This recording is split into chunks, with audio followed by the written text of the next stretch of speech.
Salam alaikum. J'ai reçu un commentaire de Clémentine à propos des hadiths et je trouve que ça mérite une petite vidéo. Une bouteille à la mer pour ceux qui suivent des hadiths comme source de législation à côté du Coran. J'entends souvent que les hadiths sont une science, sous-entendu fiable, mais lorsque l'on gratte un peu et que l'on compare les hadiths et le Coran, rapidement on trouve des contradictions. Une seule d'entre elles ne devrait-elle pas vous faire réfléchir? Parce qu'il s'agit tout de même d'attribuer des paroles et des actes mensongers aux prophètes, que la paix soit sur eux. Je ne sais pas si vous vous rendez compte de la gravité. Et puis les hadiths sont-ils seulement comparables en richesse, en vérité, en justesse et en sagesse avec le Coran?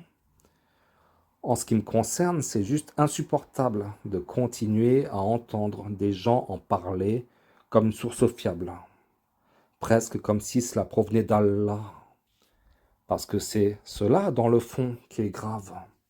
C'est de suivre autre chose. Ça ressemble à de l'association. Tout ça, et comment ne pas tomber dans le piège avec des kilomètres de bouquins.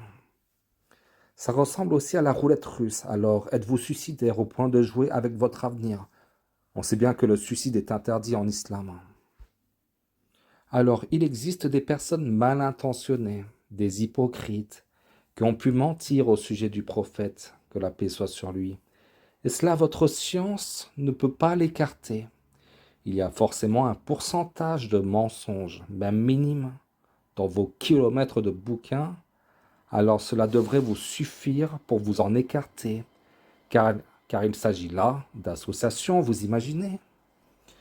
Mon avis, c'est qu'il y a dans les hadiths, que l'on attribue injustement au prophète, que la paix soit sur lui, des textes mensongers de personnes mal intentionnées, qui n'avaient pas la possibilité de fabriquer un seul verset comparable au Coran.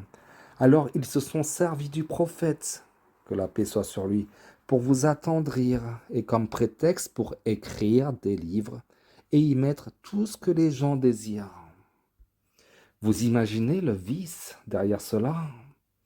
J'aimerais comprendre. Ceux qui suivent les hadiths ne sont-ils pas satisfaits du Coran?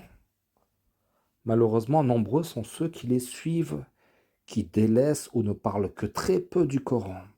Et puis le plus grave, on abroge même le sens des versets avec. Est-ce que cela a un sens? Êtes-vous des ennemis? Voulez-vous une autre religion? Dites-moi comment le prophète, que la paix soit sur lui, aurait-il pu dire autre chose que le Coran alors qu'Allah, lui, a clairement interdit? Ne voulez-vous pas méditer le Coran?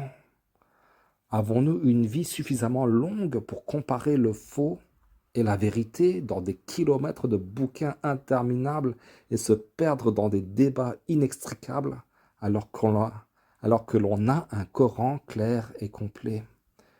Cela me fait penser à l'histoire de la manne et la caille. Voulez-vous l'incertitude et le mensonge à la place de la vérité? N'oubliez pas que de nombreuses générations avant nous se sont égarées.